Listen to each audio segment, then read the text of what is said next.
Now, welcome back to Apostle 1 tutorial.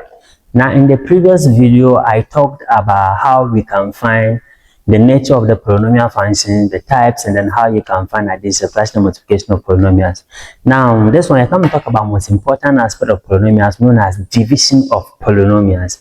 Now, you see, you have done division before. We have two. When we have functions, how we're going to define, we're going to divide functions. We have two ways that we divide function. One way is using the long division method. Two ways. Now we have the first way using the long division. And the second way is using a syntactic method.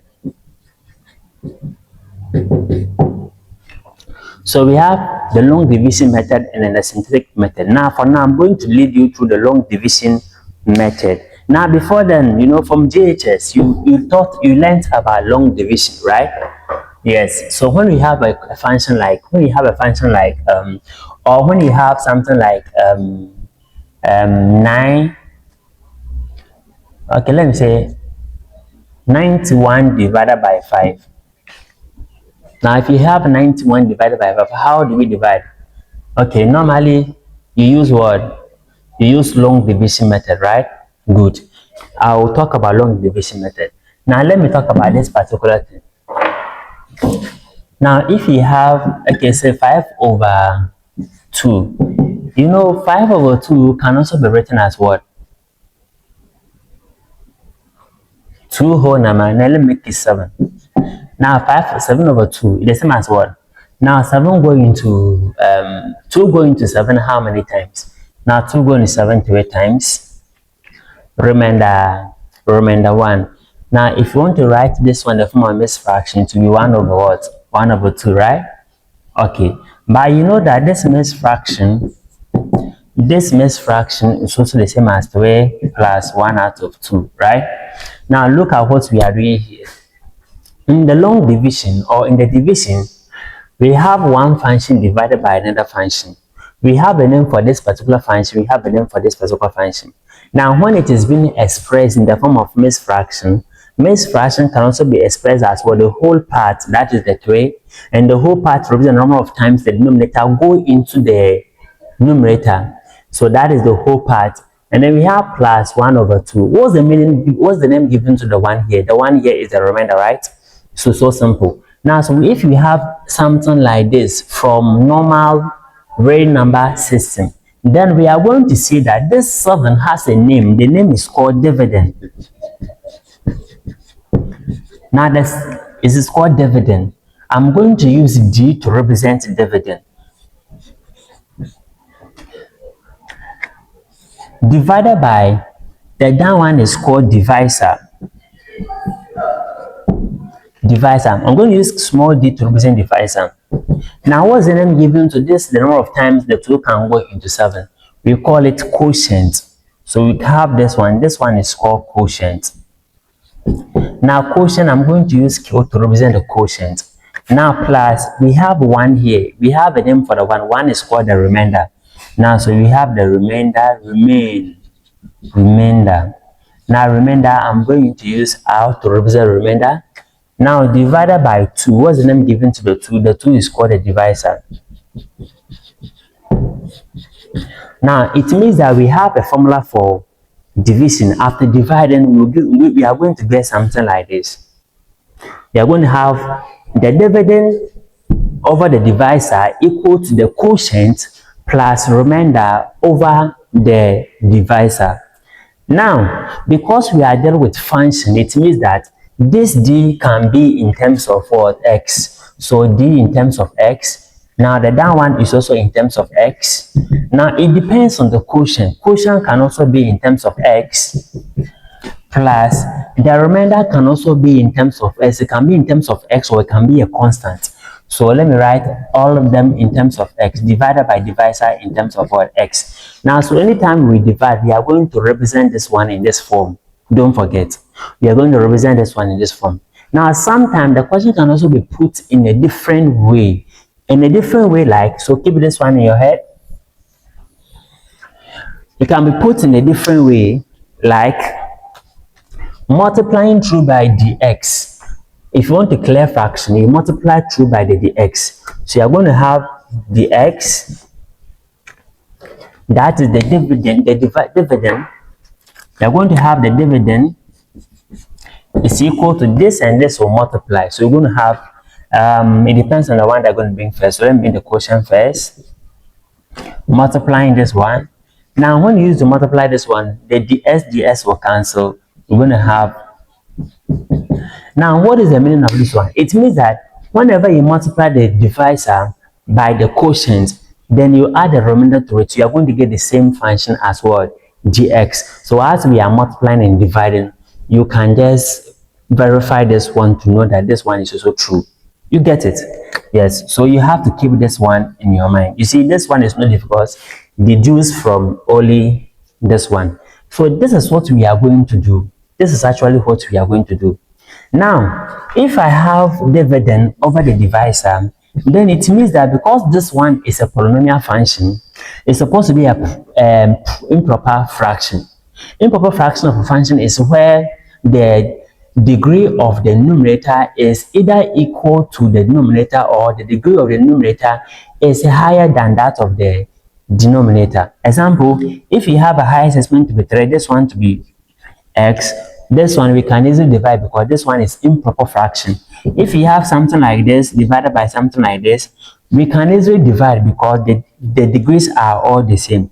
By a situation where the exponent is x and then the numerator is s and the denominator is s squared, this one is a proper fraction, and of course we can't divide this one, so you have to consider this one. So it's a situation where the degree of the d or the dividend is either equal to or greater than the degree of the divisor.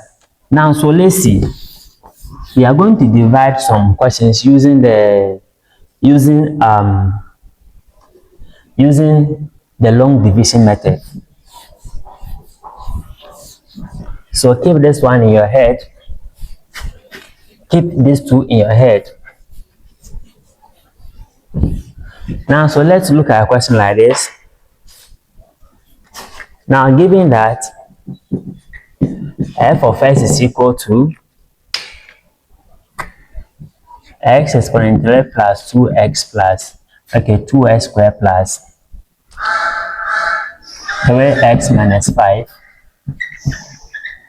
And then we have something like g of x is equal to x plus 1. Now, find f of x over g of x. Now, this one means we need to divide. Yes, we are now coming to divide. Now, solution. F of x divided by g of x. We are coming to divide. Now, follow me carefully. Now, don't forget that when I give you 7 over, okay, let me make it 71 over 2. You know that for long division, the divisor will come out and then the dividend will be inside like this, right? We are going to do the same thing here. So when we have f of x over g of x, it means the whole of this one divided by this, right? So we are going to write the g of x outside and then the f of x will be inside. Because the denominator is supposed to be outside, the numerator is supposed to be inside. Now follow me carefully. Now the g of x is the same as x plus 1. Now I'm coming to let me do it here because it might be long or something like that. Now let me do it here. I'm going to do this one here and this one here.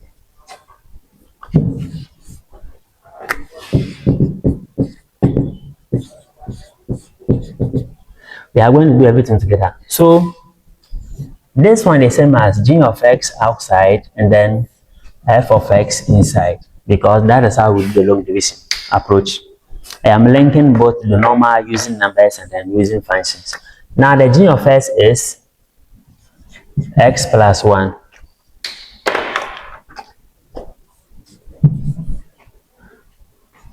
G of x is x plus 1.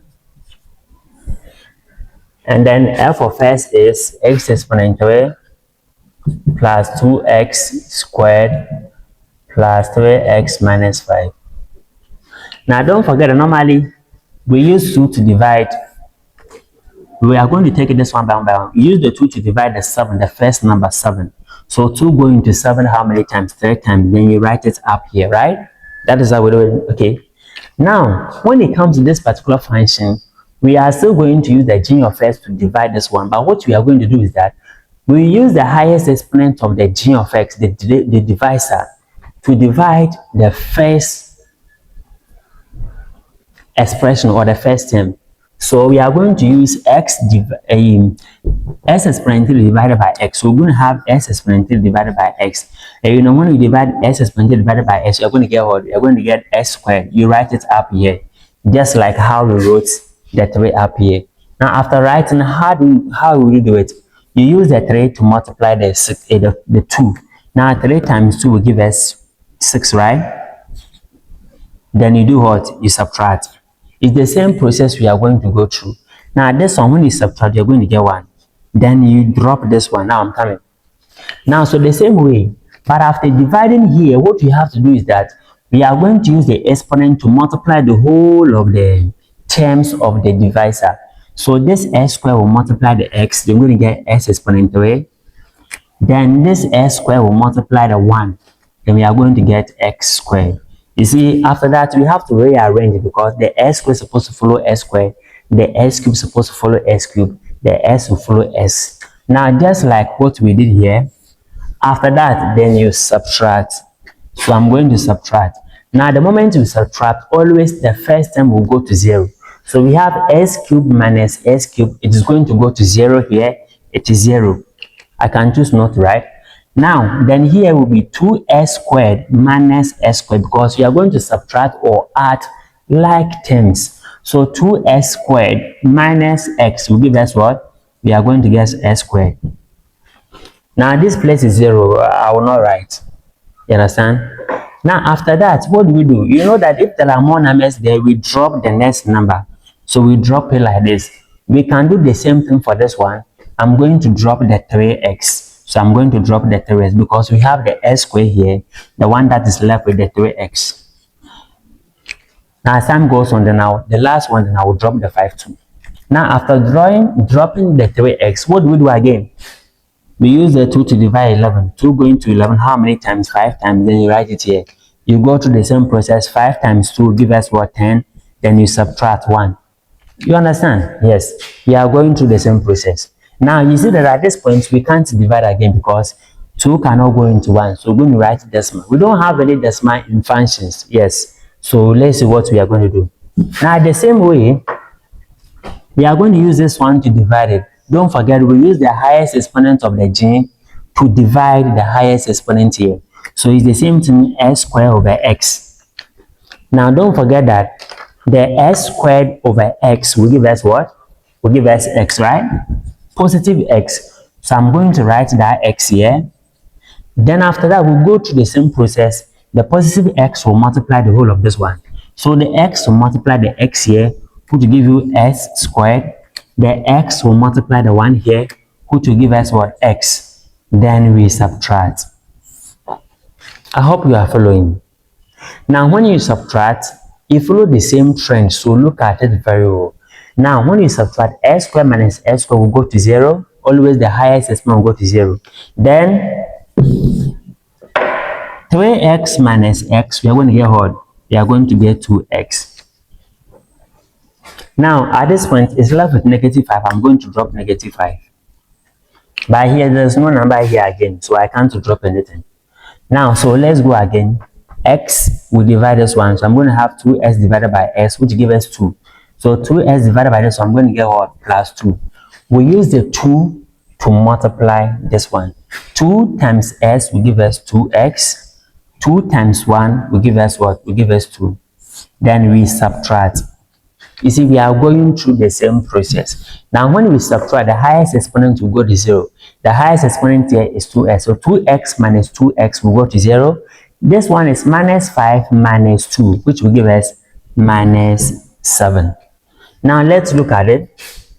Now, when we come here, 2 cannot go into this one. So, it means that this 2 can go into 72, 35 times remainder 1. So this place is what we call the quotient. The quotient.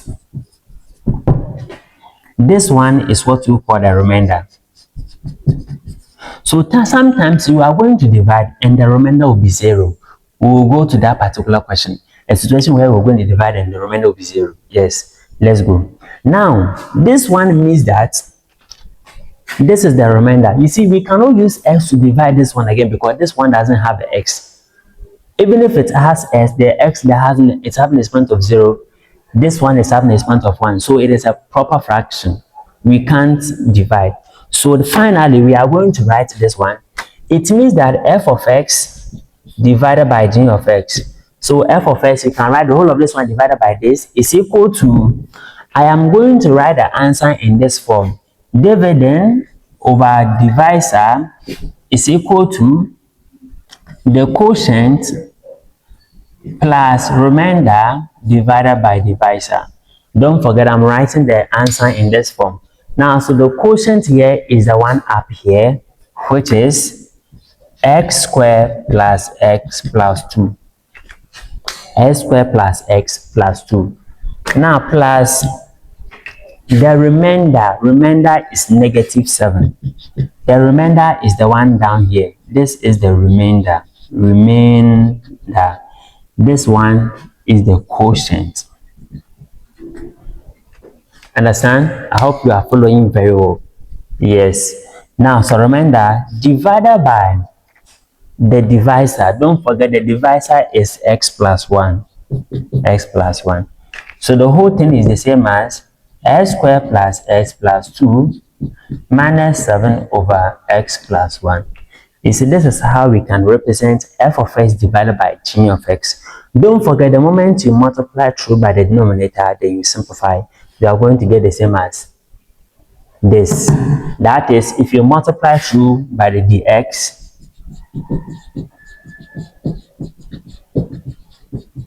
I hope you remember this one. When you express this one in this form, it means when you multiply this by the remainder, you are going to get the same divisor. You can sit down and you test this one to see whether you're going to get the same thing or you're not going to get the same thing. You get it? Yes. Now you are going to take another division. Make sure you like the video, then you subscribe. Make sure you comment too.